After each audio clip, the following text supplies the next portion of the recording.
Olá, seja bem-vindo a mais uma entrevista aqui pelo Tempo e Dinheiro. Hoje vamos fazer um balanço do que acontece no mercado, no segmento da suinocultura, custos, preços, lógico, remuneração ao produtor e principalmente em relação à ração, aos insumos que o estado de Santa Catarina depende muito da exportação, né?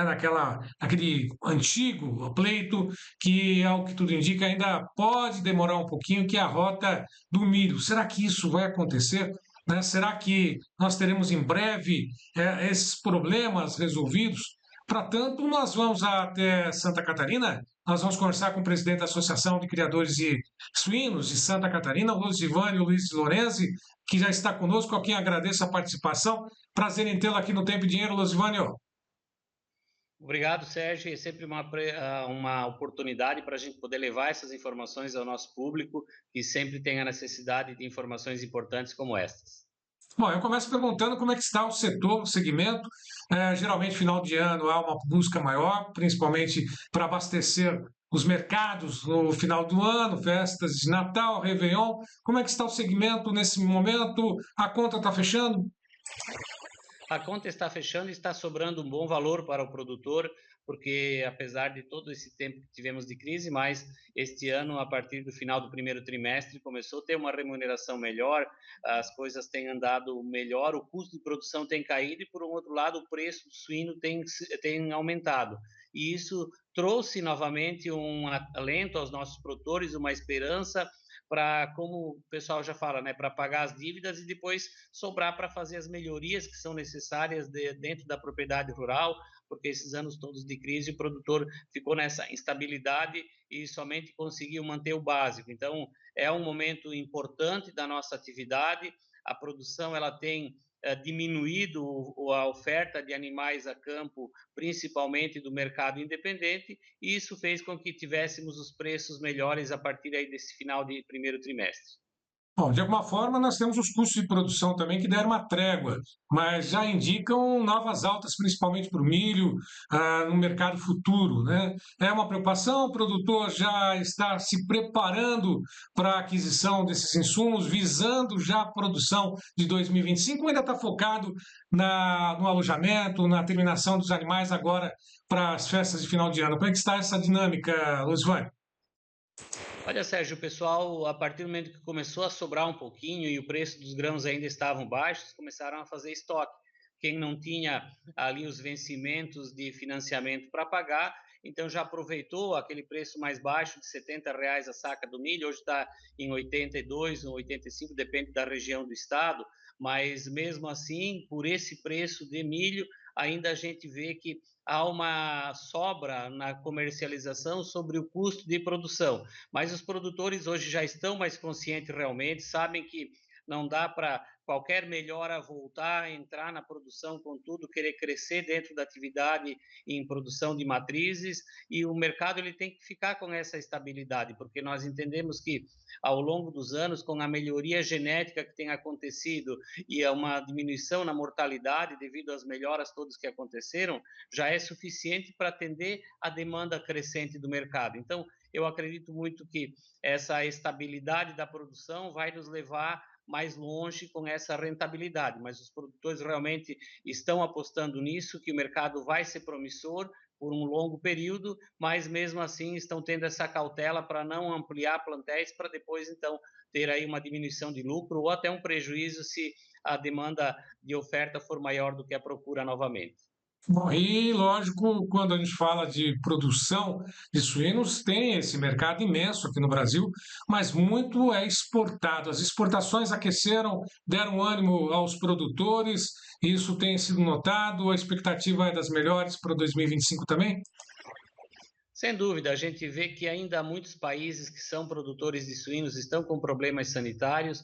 Nós estamos batendo muito nessa questão da sanidade do nosso rebanho, para que o produtor cuide da sua propriedade, que não é uma criação de suínos, é uma empresa rural, e dentro dessa empresa rural deixar entrar realmente só quem atende aquela empresa e tomando todos os cuidados necessários de biosseguridade, porque nós dependemos muito das exportações. Hoje, praticamente 30% do que é produzido produzido, é exportado, e qualquer problema que dê no mercado com relação à sanidade, nós estaremos perdendo o mercado ou até anulando um pouco de exportações até resolver o problema. Isso vai prejudicar o setor novamente. Então, as exportações têm sido realmente um grande diferencial nesse momento para termos essa rentabilidade dentro da propriedade rural. A gente vê grandes empresas comprando produtores do mercado, comprando suínos de produtores do mercado spot, e isso porque a demanda do mercado internacional está grande e também o mercado interno ele está aquecido. A gente vê que há uma procura, a carne bovina aumentando de preços, gado batendo recorde no valor da arroba, sobra uma alternativa muito grande para o consumidor na questão do frango e suíno. Mas o frango também ele acaba crescendo e a alternativa melhor nesse momento realmente é a carne suína. Então, por esses motivos todos é que o mercado tem melhorado para o produtor. Agora nós temos essas campanhas, né, protecionistas que vira e mexe, principalmente da França, vem à tona, cai no noticiário. Primeiro foi a questão da Danone, né, que a própria Danone, a empresa, explicou que era uma questão voltada só a uma política interna lá na França. Agora vem a questão do Carrefour, né, acatando uma campanha para não comprar carne produzida no Mercosul, não só do Brasil, mas no Mercosul como um todo. Esse tipo de campanha, ele de alguma forma contribui para formar uma imagem negativa do produtor aqui no Brasil, ou o consumidor, né, aqui no Brasil está mais consciente desse tipo de pressão? Qual o impacto desse tipo de informação, de bloqueio, por exemplo, do Carrefour, né, o anúncio do Carrefour, né, porque agora é o contrário, né, as empresas estão dizendo que não vão fornecer para o Carrefour, para o atacadão, enfim, mas o impacto desse tipo de notícia, Rosivane? Eu acredito que os brasileiros já sabem como é produzido os nossos animais como um todo, dentro do bem-estar animal, que está aí a suinocultura, com tecnologia, com tudo, a bovinocultura e o frango também não é diferente. Eu acredito que eles sabem daquilo que está sendo consumido. Tudo com inspeção, rígidos sistemas de controle de sanidade, rígidos controles ambientais que o produtor, para entrar na atividade, até começar a comercializar os animais, ele tem que ter 3 licenças ambientais, tem que estar adequado realmente, e aquele que não faz na conformidade não tem a licença liberada, e quem tem a licença que faz alguma coisa errada, ela é cassada a licença. Então, a gente vê que não tem, eu não acredito que haja país no mundo igual o Brasil, tem as exigências tanto na sanidade quanto nas questões ambientais. Agora, essa questão do Carrefour, realmente temos que fazer assim, nós somos brasileiros, quem compra no Carrefour não é o único supermercado, vamos dizer, não é a única empresa que vende alimentos, tem tantas outras, então ele tem que deixar de ir lá comprar, boicotar para nós valorizarmos, sermos patriotas, independente das nossas ideologias, quaisquer que sejam, mas nós temos que fazer isso. E parabéns aí ao nosso ministro também, que já falou que realmente tem que boicotar. Nós também fizemos um vídeo falando sobre isso, porque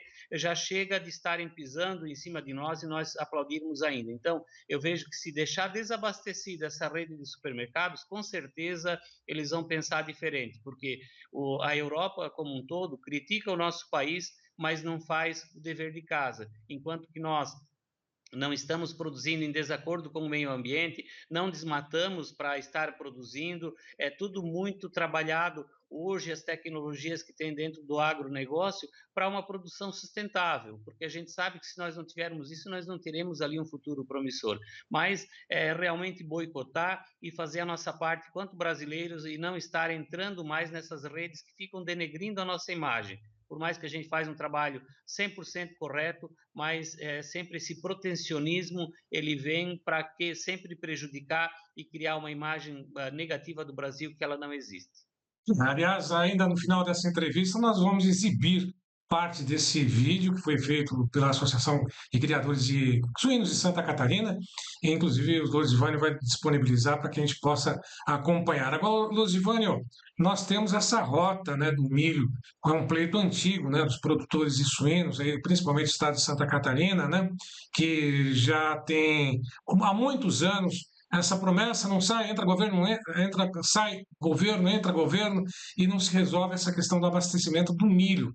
E a grande parte desse milho consumido ou oferecido à produção, né, de aves e suínos aí no estado vem da Argentina, também do Paraguai. Inclusive, eu gostaria de saber da tua parte, né, vocês tiveram uma reunião, inclusive, você tomou posse como presidente de uma entidade chamada Clipaem. O que que é essa entidade e o que pode ela contribuir para que o estado de Santa Catarina não tenha problemas de abastecimento com milho e que esse milho não chegue a preços estratosféricos, né, por dizer assim. Olha, Sérgio, é realmente com muito orgulho que eu assumo essa entidade. O Bripaem é uma entidade público-privada, aonde tem ali prefeitos, governadores, a questão de deputados, senadores de vários países, entre Brasil, Argentina, Uruguai, Paraguai, Chile, Equador e Bolívia. São 7 países que estão dentro do Mercosul e que fazem um trabalho em conjunto. E nós trabalhamos muito nessa questão de abrir a rota do milho, depois veio a pandemia, as coisas esfriaram e não andou mais. Tinha problemas também com o governo anterior da Argentina, que não liberava passagem de caminhões pelas rodovias, ele queria que importasse o milho do Paraguai para a Argentina e depois exportasse da Argentina para o Brasil, o que inviabilizava através de custos. Agora há um entendimento de fazer realmente somente uma passagem por ali, com tudo certinho, já liberando do próprio Paraguai para o destino final no Brasil, ou seja, Santa Catarina. E esse trabalho, então, a gente assumiu esse desafio juntamente com alguns representantes do Paraguai, da Argentina, do Uruguai, enfim, de outros países também, para desburocratizar as fronteiras. A primeira questão é essa, e temos ali dentro desse bloco inúmeras grandes empresas, inclusive de inteligência artificial, que têm aí as sugestões de como desburocratizar as fronteiras para que tenha livre acesso aos cidadãos, para não ficar 2 horas, como geralmente muitas vezes é no final do dia ou na parte da manhã, para entrar e sair de um país. Então, nós vamos trabalhar essa rota do milho, que também vai ser beneficiada, a rota da bioceânica, para exportar pelo Chile. Porque se nós olharmos alguns destinos que o Brasil exporta, seria mais fácil levar até o Chile para depois, então, exportar para aquele outro lado. Então, eu vejo que é um trabalho que não vai ser fácil, mas que nós temos capacidade com o time que está aí, com as empresas que se colocaram à disposição para colocar também as balsas para fazer a navegação e transportar essas carretas de grãos aí tanto de um lado quanto para outro, ou de produtos aqui de Santa Catarina e do Brasil para exportar por essa rota bioceânica. Eu vejo realmente que é um passo importante e como houve esse consenso para que Santa Catarina, para que o Brasil, através de Santa Catarina, tivesse essa presidência do BRIPAEM, eu assumi sim esse desafio e acreditamos que, mais uma vez eu reitero, com a equipe toda que está dentro desta comissão, dessa diretoria, nós vamos conseguir o ano que vem a resolver esses problemas para trazer o milho de uma distância menor, porque de Concórdia até Encarnação, onde que foi o evento lá no Paraguai, são 550 quilômetros. E a gente sabe que se for trazer do centro do país, mais que dobra essa distância. E hoje o custo realmente de transporte tem impactado muito no custo de produção. E nós precisamos, então, desburocratizar isso, facilitar, fazer com que realmente, quando a gente diz que somos um Mercosul, somos todos irmãos, mas não está acontecendo na prática e acreditamos que agora, então, com essas mudanças que ocorreram aí em governos, tanto do Paraguai quanto da Argentina, a gente vai conseguir fazer essa rota ser a realidade real. Desde que o Brasil não imponha restrições àquilo que já foi acordado entre Paraguai e própria Argentina, tomara que o Brasil não imponha qualquer tipo de restrição, enquanto a chamada ferrovia do milho não sai, né, ferrovia do suíno, ferrovia das aves, né, não sai, o milho vai ser transportado, como você mesmo disse, via rodovias, numa tentativa de desburocratizar, agilizar esse trabalho também. Ferrovia do milho ficou para uma segunda etapa, né, Luziane? Sem dúvida, ela é mais complicada porque principalmente aqui no Brasil, onde a legislação ambiental se encontra um bicho diferente lá, tem que fazer um estudo sobre isso, e aí emperra tudo, né? A gente já viu a Ferrogrão lá também, o que fizeram nas questões de onde passaria por dentro de áreas indígenas. Então, no Brasil, realmente a burocracia emperra para tudo, e cada vez mais eles criam dificuldades, e nós, produtores, temos que buscar as facilidades quanto a isso. Para se ter uma ideia, no Paraguai também só transporta até 32 toneladas, as carretas LS não pode ter bitrem, nada, mas já estão pensando em estudar e mudar essa legislação para que possam transportar maior peso, assim diminuindo o custo de produção nesse transporte. Então, são coisas que a gente vai estar trabalhando, nós estaremos alinhando agora até final do ano por videoconferência todos esses trabalhos que vamos ter que fazer, priorizando alguns, né, dentro daqueles que vão ser alinhados, para que essa rota ela consiga realmente ser um diferencial, e o quanto antes abrir, mais facilidade vai trazer aos nossos produtores, principalmente nessa questão de diminuição de custo de produção. É uma integração regional, sem dúvida, né? Lógico que vocês estão bem próximos do Paraguai, mas também no norte da Argentina, né? Santa Catarina está aí nessa região toda, né? Quer dizer que essa rota do milho, você assumiu a presidência do Bripaen, tem 4 anos para poder pensar, trabalhar, né? Resolver essas questões, que não é fácil, sem dúvida nenhuma, muito trabalho, um desafio muito grande pela frente, mas o milho vem do Paraguai, vem do norte da Argentina, até chegar em Santa Catarina, né? É um longo trajeto e que não pode encarecer muito, né, Luziane? Sem dúvida, é uma coisa que eu vi com bons olhos atravessando aí a Argentina é muito forte na produção de erva mate e de madeiras, né? E é tudo índios que tem aí nessas regiões, uma região muito pobre realmente, e que quando começa a passar transporte ali, vem postos de combustíveis, restaurantes, pensões, hotéis, enfim, inúmeras atividades que vão estar ali e vão trazer emprego, vão trazer renda, vão trazer qualidade de vida a quem estiver ali trabalhando e morando na região. Outra questão que eu vi que estão destocando muita terra daquilo que estão derrubando de madeira, e eu acredito que isso é para colocar grãos. E nós, quando trabalhamos ali na comissão que estava antes, com o pessoal da Argentina e do Paraguai, a ideia era fazer com que a Argentina pudesse alugar as terras para brasileiro, não vender, alugar ou arrendar, para que os brasileiros pudessem ir lá com suas máquinas, com seus tratores e caminhões, fazer a produção ali dentro do Paraguai e trazer para o Brasil. Então, ter esse livre acesso na fronteira, lógico, tudo cadastrado direitinho, para que essas máquinas e caminhões e tratores pudessem transitar. E depois, então, parou. Então, a ideia realmente é retomar isso, que quem não quiser produzir, que tem terras do lado da Argentina, realmente possa estar arrendando, tudo com um contrato legalizado, com tudo em dia, para que nós possamos ir lá produzir e ter, então, esse benefício de um custo menor nos grãos, porque as terras são produtivas, são as mesmas terras que nós temos aqui na divisa com a Argentina, com o Paraná, as terras do Paraná e do Paraguai. Então, eu vejo que são terras produtivas e que não pode deixar do jeito que está. Nós temos uma demanda grande realmente de grãos, não só Santa Catarina, mas o Rio Grande do Sul, Paraná também podem se beneficiar disso, e vai trazer aí uma competitividade maior para todos. Bom, nós vamos acompanhar agora um trecho do vídeo que foi produzido pela Associação Catarinense de Criadores de Suínos, o Luzivânio citou agora. Vamos a esse vídeo, na sequência, o encerramento dessa entrevista com o Luzivânio Luiz Lorenzi, presidente da Associação Catarinense de Criadores de Suínos. Vamos lá.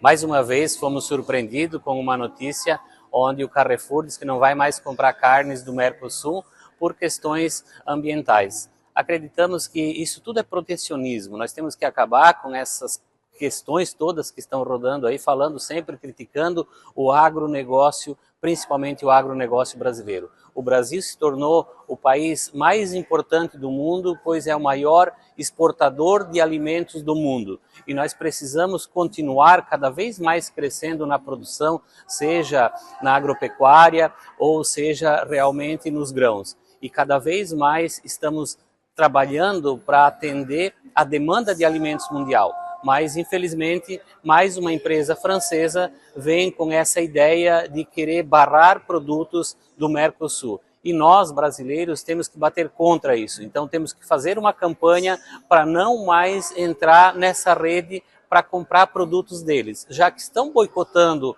nós brasileiros também temos que boicotar esta rede. Assim nós trabalhamos nessa equidade que nós temos para que eles possam repensar essas atitudes ignorantes que ficam falando sempre de quem trabalha, de quem produz e de quem garante a segurança alimentar para o mundo todo. Rosivânio, explica para a gente como é que vocês chegaram ao roteiro desse vídeo, né? Ele é bem autoexplicativo, não é isso? Sem dúvida, a gente vê que cada vez mais essa questão do protecionismo que tem aí, temos que parar com isso, temos que jogar com as mesmas cartas dos dois lados e ter o respeito, a reciprocidade. E nós, quanto produtores, não admitimos essa questão onde nos condenam sempre por tudo que a gente faz. O Brasil é um país diferenciado, é um país onde que, como diz, quando se planta tudo dá. Nós temos que comprar nossa terra, pagar nossos impostos e deixar de 20% a 80%, dependendo da região do país, ela improdutiva, com a mata ciliar ou com a mata, a vegetação, para cumprir as exigências ambientais que tem. E quando vem esse protecionismo falando mal do nosso agronegócio, dos nossos produtores, realmente dói e nós temos que trabalhar, devolver na mesma medida, na mesma moeda. Por isso que a gente tem que fazer dessa forma para que eles também aprendam a nos respeitar, porque nós quase não exportamos para a França, mas isso denigre a imagem do Brasil frente a outros países que veem, então, um país de certa importância como a França criticando o agronegócio brasileiro. Então, nós temos que trabalhar com essa reciprocidade. Bateu aqui, nós vamos bater lá também. Então, nessa linha é que a gente pensou em fazer e pedir aí o apoio a todos os brasileiros para que deixem de entrar nessas redes que estão condenando sempre o nosso agronegócio brasileiro pela importância que ele tem. É só para poder finalizar, lembrando que a bandeira dos franceses, principalmente os europeus como um todo, mais os franceses, é produzir lá, produzir lá e preservar aqui. Não dá, né? Realmente o Brasil é o celeiro do mundo e vai continuar tendo essa importância cada vez mais na produção de proteínas, né, de alimentos como um todo, para o Brasil e para o mundo todo, né, Losivário? Sem dúvida, nós nos tornamos o maior exportador de alimentos do mundo, então nós estamos garantindo a segurança alimentar do mundo todo. Então nós precisamos ser respeitados e cada vez mais não só por mercados internacionais, mas às vezes até no próprio Brasil nós somos condenados que o agro usa, em vez de falar de defensivos agrícolas, fala em agrotóxicos, e é o país que menos usa. Nós fizemos aí 2,5 culturas por ano em algumas regiões. Então nós temos que olhar muito para o produtor, porque o produtor já está cansado de apanhar nas costas, de ser o bandido da vez, enquanto ele produz alimento para quem está falando, seja vegano, vegetariano ou carnívoro, ele está usando o produtor para se alimentar. Então nós precisamos que eles entendam isso e que deem esse respeito aos nossos produtores, porque não são trabalhadores de 8 horas por dia, são trabalhadores de 365 dias por ano e muitas vezes até 12, 14 horas diárias, e dependendo sempre de uma empresa a céu aberto. E quem trabalha também no coberto com animal, ele depende do grão que está sendo produzido a céu aberto. Então, é esse respeito que nós precisamos que cada cidadão brasileiro ou mundial possa ter pelos nossos produtores. Então, é isso que a gente está pedindo, não estamos pedindo nada demais. Queremos continuar trabalhando, mas com a cabeça tranquila e não sempre levando alguma bordoada, como é que a gente diz, né, de alguém que não conhece o sistema como funciona. E principalmente quando se tem uma pressão do próprio governo, né, em alguns casos, mostrando, né, que a população urbana jogando-a contra os produtores. É inimaginável uma situação dessa, mas infelizmente acontece aqui no Brasil, principalmente. Né? A população urbana quer se alimentar bem, com qualidade, com grãos, com proteína de qualidade, mas quer taxar, né, ou pichar, ou até mesmo, né, fazer com que o produtor seja o vilão dessa história toda, né? Infelizmente, é aquela história que a gente sempre fala, né, Luzivane, para encerrar contigo, né? É o cachorro, em vez de mijar no poste, é o poste que mija no cachorro, né? Sem dúvida, essa é a questão, mas vamos lá, continuemos firmes, trabalhando um agronegócio que é pujante e que está salvando, que já salvou e vai continuar salvando esse país. Rosivânio, grande abraço para você, parabéns aí pela posse nos 4 anos do Bripaem e muito obrigado pela participação, conversar conosco aqui e um abraço a todos os produtores aí de Santa Catarina, aliás, todos do Brasil, né, representados agora nessa entrevista pelo Rosivânio Luiz Lorenzi, direto lá de Santa Catarina conosco nessa edição do Tempo e Dinheiro. Obrigado, Rosivânio. Um abraço a você e toda a equipe do Tempo e Dinheiro. Obrigado. Bom, por aqui nós ficamos mais uma vez com essa entrevista, lembrando que todos os cortes, entrevistas, comentários estão disponíveis nas mídias sociais do Tempo e Dinheiro. Vá lá, curta, comente, compartilhe, se inscreva, faça parte também do clube de assinantes do Tempo e Dinheiro. A todos que estiveram conosco, mais uma vez, meu muito obrigado e até uma próxima.